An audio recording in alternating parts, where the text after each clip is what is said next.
দেখো এই জায়গাটুকু হচ্ছে আমার সন্ধেবেলার। তো গোপুসোনাকে আমি খেতে দিব আর ঠাকুরকেও শয়ন দিয়ে দেব, যার জন্য আমি সব ফুলগুলো উঠিয়ে নিচ্ছি। আর ব্লগের প্রথম দিকে ঠাকুর আর গোপুসোনাকে দেখালে খুবই ভালো লাগে, তাই একটু ঠাকুরগুলো আর গোপুসোনাকে দেখিয়ে আমার নতুন ব্লগটা শুরু করছি, তাই না বলো? তো শুভ সকাল বন্ধুরা, মঞ্জুলা ব্লগসে অনেক অনেক ভালোবাসা জানিয়ে আমি তোমাদের সঙ্গে শুরু করছি আমার নতুন ব্লগটা। তোমরা কেমন আছো? আশা করছি খুব ভালো আছো, আর তোমাদের ভালোবাসায় আমিও খুব ভালো আছি। এখানে সকাল সকাল আমি ঝাড়ু দিয়ে নিচ্ছি। দেখো, ঘর দুয়ার ঝাড়ু দিয়ে আমার কর্মক্ষেত্রে নেমে পড়েছি। ঘর দুয়ার ঝাড়ু দিয়ে নিয়ে তারপর আমি শুরু করে দেব আরও বাকি কাজগুলো। তার আগে আমি ভোরবেলা উঠে কিন্তু পাকা টাকা ঝাড়ু দেওয়া, বাগান ঝাড়ু দেওয়া, পাকা ধোয়ানো সব কিছুই আমার হয়ে গেছে। তারপর চলে আসছি এই ঝাড়ু দিতে। তো ঘর দুয়ার ঝাড়ু দিয়ে তো আবার মুছতে হবে, তাই খাটের নিচ টিচ কিছু মনে করো না, আমি বসে নিয়ে খাটের নিচ টিচগুলো ঝাড়ু দিয়ে নিচ্ছি। আর কিছু মনে করারও নেই, সবাই করে। এই জিনিসটা পরিষ্কার করতে হলে একটু উঁচু নিচু হতেই হবে, তাই না? তো দেখো, আমি ঘর দুয়ার ভালো করে ঝাড়ু দিয়ে নিই, তারপর মুছে নিব। আর দেখবে সবসময় পরিষ্কারভাবে থাকলে মনটাও কিন্তু খুব ভালো থাকে, আর মনও ভালো থাকে। যখন স্নান করে আসবে তখন ঘর দুয়ার পরিষ্কার দেখলে পরে না খুবই ভালো লাগে। ভালো লাগে কি না বলো তো তোমরা? তো দেখো, আমিও ঝাড়ু টাড়ু ভালো করে দিয়ে নিয়ে আমি কিন্তু আমার নিজের কাজগুলো নিজেই করি। সবগুলো কাজই, ঘর মোছা, ঝাড়ু দেওয়া, প্রত্যেকটা কাজই আমি নিজেই করি। হ্যাঁ, এরকম আমার মতো অনেকেই আছে যে নিজের কাজ নিজেই করে। তো দেখো, আর আর একটা কথা বলছি, যখন মনের শান্তিতে নিজে আনন্দে করে কাজকর্ম করবে, দেখবে খুব ভালো লাগে। নিজের সুখটা খুঁজে পাবে সেখানেই।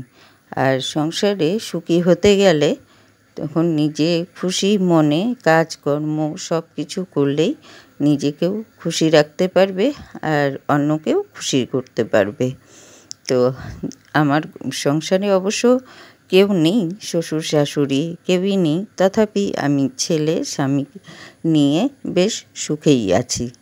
তো কাজকর্ম করে নিচ্ছি, করে নিয়ে পুজো টুজো দিয়ে এসে নিয়ে আমি চা বসিয়ে দিয়েছি। আর আজ ছেলেও উঠে গেছে, তাই তিনজনে একসাথেই চা খাবো। তো চা খাবো যখন, ছেলে খায় দুধ চা, সেই জন্য আমি একবারে দুধ দিয়েই বানিয়ে নিচ্ছি, আর লাল চা খাইনি আজ। তো আমি কিন্তু প্রত্যেকটা দিনই আমি আর তোমাদের দাদা ভাই লাল চাই খাই, তো আজ কিন্তু খাইনি, একবারে দুধ দিয়েই চা বানিয়েছি একসঙ্গে। তো দেখো, চাটা করে নিচ্ছি আর দুধটা গুলে বেশ নাচাচ্ছি যে দেখি গুলেছে কি না। তারপর চা পাতা আনতে গিয়েছি, চা পাতাটা দিয়ে নিতে লাগবে। তো চা পাতা দিয়ে ভালো করে জাল দিয়ে তো দুধটা দিয়ে দেব। তো চাটা খেয়ে নিয়ে তো আবার শুরু করতে লাগবে। আর তোমরা জানো যে আমি চা খেয়ে নিয়ে একটু যাই বাজারের দিকে। বাজারে কি বসলো আর নতুন কি বসলো না বসলো সেগুলোর দিকে একটু খেয়াল করি। তারপর বাজারটা করে এনে আমি রান্না বান্না শুরু করে দিই। তো দেখি যে কি টাটকা পাওয়া যায়। আর আমি এখন টাটকাই কিন্তু খাই, আগে সেটা হতো না। আগে কিন্তু যখন বাজারে থেকে দূরে থাকতাম তখন কিন্তু আমাকে এই শুটোগুলোই খেতে হতো। ফ্রিজে রাখতাম, রেখে নিয়ে এক সপ্তাহের বাজার পুরো করতাম, করে নিয়ে রেখে দিতাম। আর তোমাদের দাদাভাইও বাইরে থাকতো, যেহেতু 2-3 মাস পর পর আসতো, যার জন্য আমাকে ফ্রিজে বাজার করে নিয়ে রেখে দিতে হতো। তো বাজার তারপর আস্তে আস্তে খেতাম বাজার সবজিগুলো আর কি। তো মাছও কিন্তু একবারেই কিনে রেখে দিতাম। একবারে বলতেও মাছ তো অতদিন যায় না, কিন্তু 2-3 দিনের মাছটা একবারেই কিনে ফ্রিজে রেখে দিতাম। এখন কিন্তু সেটা করতে হয় না, যখনেরটা আমি তখনই আনি। সবজি বাজারও তাই। আর আমি ভাত বসিয়ে ডাল বসিয়ে বেরিয়ে যাই বাজার দেখতে, এদিকে ভাত হতে থাকে আর আমি বাজার দেখে কি লাগবে সেটা আমি কিনে নিয়ে চলে আসি, কারণ আমার ঘরের পাশেই বাজার। এটা আমি প্রত্যেকটা ভিডিওতেই বলে থাকি যে আমার ঘরের পাশেই। আর এখানে দেখো তোমাদের সাথে গল্প করতে করতে আমার চা হয়ে গেছে। আর এই যে আমি দেখছো মুড়ি মাখবো এখন, এই মুড়ি মাখাটা হচ্ছে অনেকটা পরে, রান্না বান্না কিছুই তোমাদের সাথে শেয়ার করিনি। এই মুড়ি মাখাটা তোমাদের সাথে শেয়ার করছি সন্ধেবেলায়, সন্ধ্যের চা খাবো তাই একটু মুড়ি মাখা খাবো। আর এই মুড়ি মাখাতে কি কি আছে জানো? আদা, পেঁয়াজ, কাঁচা লঙ্কা, কালো জিরা দিয়ে আমি ভালো করে একদম মিশিয়ে চটকে নিব। চটকে নিয়ে তারপর মুড়ি চানাচুর দিয়ে মাখবো।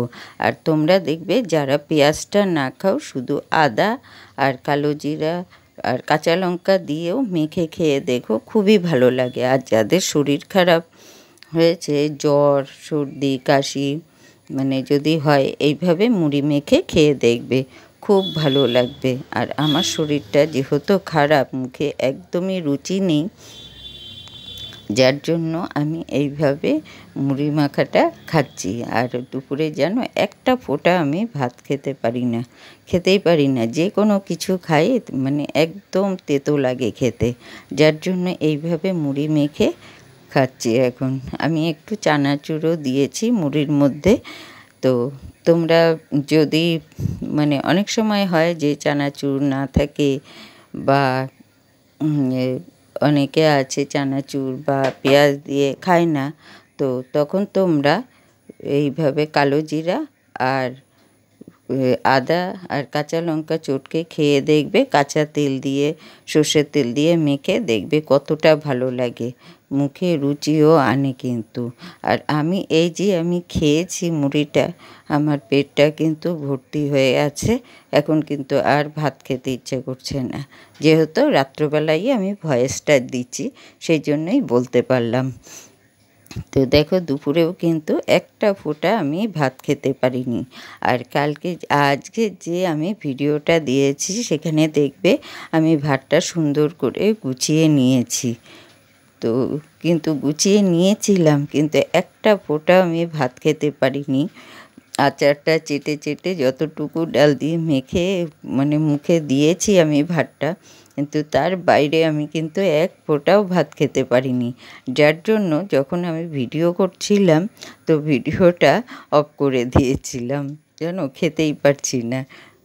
তো যাই হোক, এগুলো বলে আর কী হবে, কিন্তু মানে সেই জন্যই বলা যে যাদের মুখে রুচি না থাকবে তোমরা এইভাবে মুড়ি মেখে খেয়ে দেখবে, ভালো লাগবে মুড়ি মাখাটা। আর এখানে দেখো আমি মুড়িটা মেখে নিয়েছি খুব সুন্দর করে, তো হাত দিয়েও দেখিয়ে দিচ্ছি। আর বানিয়ে নেব লাল চা, বেশ একদম বেশি করে চাটা বানিয়ে নেব, বানিয়ে তারপর খাবো, যাতে রাত্রে আর খেতে না হয়। তো তোমাদের দাদাভাইকেও দিয়ে দিচ্ছি, উঠিয়ে নিলাম অল্প, তোমাদের দাদাভাইকেও দিয়ে দেব, মানে সেও তো বসে আছে চা খাওয়ার জন্য। আর মুড়ি মাখা কিন্তু সেও খুব ভালো পায়, খুবই ভালোবাসে খেতে, তো তাই মুড়ি মাখাটাও একটু তাকেও দেব। আর মুড়ি মাখা মানে এমনি শুকনোটা খেতে ভালোবাসে না, মুড়ি মেখে দিলেই খুব ভালোবাসে। আর এখানে দেখো আমি নিয়ে চলে যাচ্ছি তোমাদের দাদাভাইকে দিতে, উনি বসে তো মোবাইলে টিপছে সমানে, দেখছে এই মানে কীর্তন আর নিউজ ছাড়া তো তার কাছে কিছুই নেই। আর আমার সন্টু সোনাও বসেছিল। এখানে দেখো আমি হাতটা দেখিয়ে দিচ্ছি যে কিভাবে মানে তেল হয়ে গেছে, হাতটা ধুয়ে নেব এখন, ধুয়ে নিয়ে বসে গেছি এখানে চাও বানানো হয়ে গেছে, চা নিয়ে মুড়ি নিয়ে বসে গেছি খেতে। আর খুবই ভালো লাগছিল যেন এই মুড়িটা খেতে, মানে ভাত তো খেতে পারি না, যার জন্য মুড়ি দিয়ে এই চাটা দিয়ে খেয়েছি। আর দেখো আমার চেহারাটা দেখলেই বুঝতে পারবে তোমরা যে বিয়েবাড়িতে গেছিলাম একরকম, এসেছি আর এক রকম। তো চেহারাটা দেখলেই বুঝতে পারছো যে শরীরটা খুবই খারাপ ছিল। এর আগেও কিন্তু আমার শরীর খুব খারাপ হয়েছিল।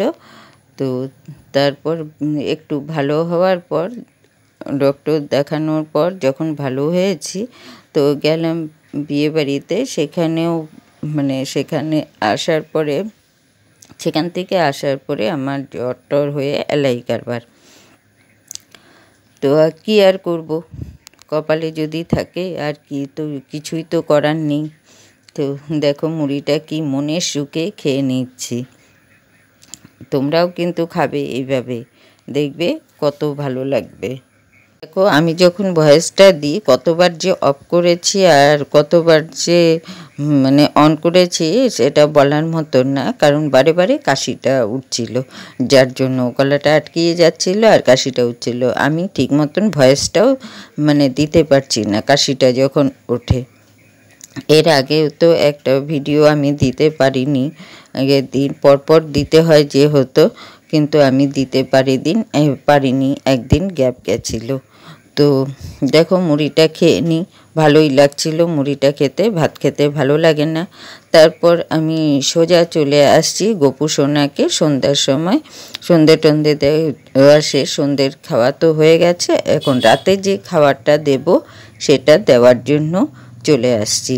আর শয়নও দেব, তোমাদের এর আগেও আমি দেখিয়ে দিয়েছি, প্রথমেই আমি দেখিয়েছি যে আমি ওদের ফুলগুলো, সব ঠাকুরের ফুলগুলো উঠিয়ে নিচ্ছি।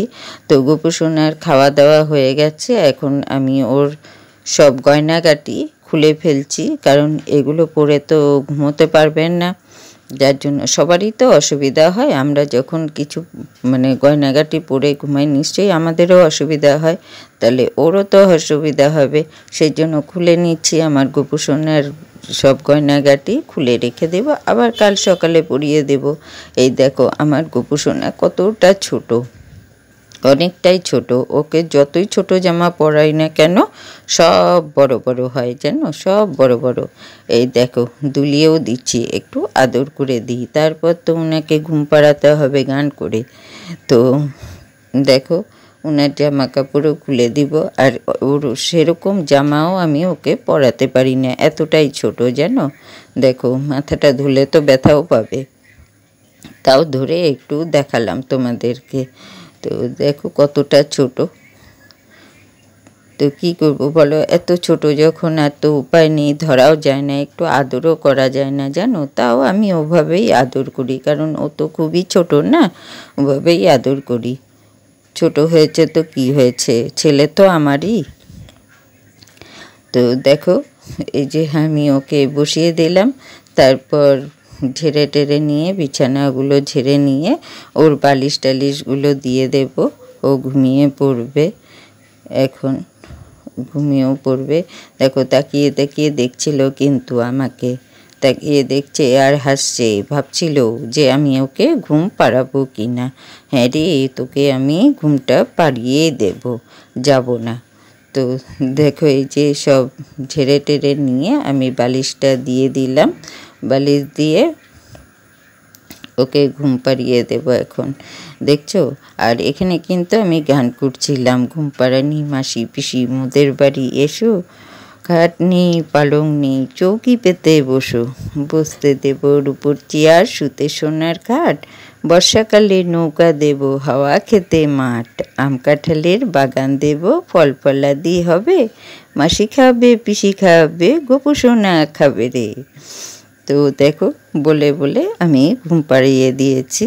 তো গোপু সোনা আমার ঘুমিয়ে পড়েছে।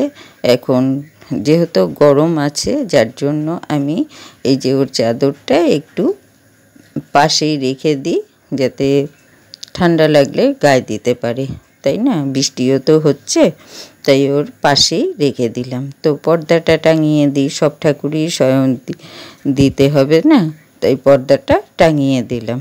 গোপু সোনা ঘুমিয়ে পড়েছে, এখন আবার আমার ডিউটি। তো আমি সোজা চলে আসছি, বৃষ্টি তো ঝুমঝুমায় নেমে গেছে।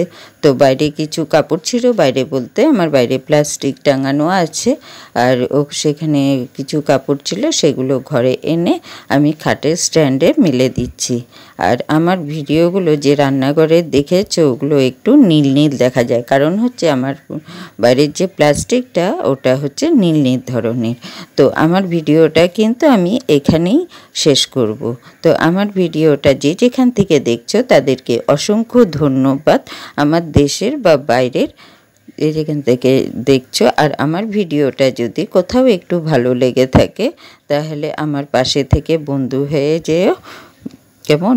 আর একটা লাইক দিতে ভুলো না কিন্তু, এই লাইকটা আমাকে অনেক দূর দূর পৌঁছে দিতে পারবে তোমাদের ভালোবাসাই। তোমরা আমার পাশে থেকো, আমিও তোমাদের পাশে থাকবো সব সময়। ভালো থেকো, সুস্থ থেকো তোমরা। শুভরাত্রি, টাটা সবাইকে। সবাই ভালো থেকো, সুস্থ থেকো, টাটা।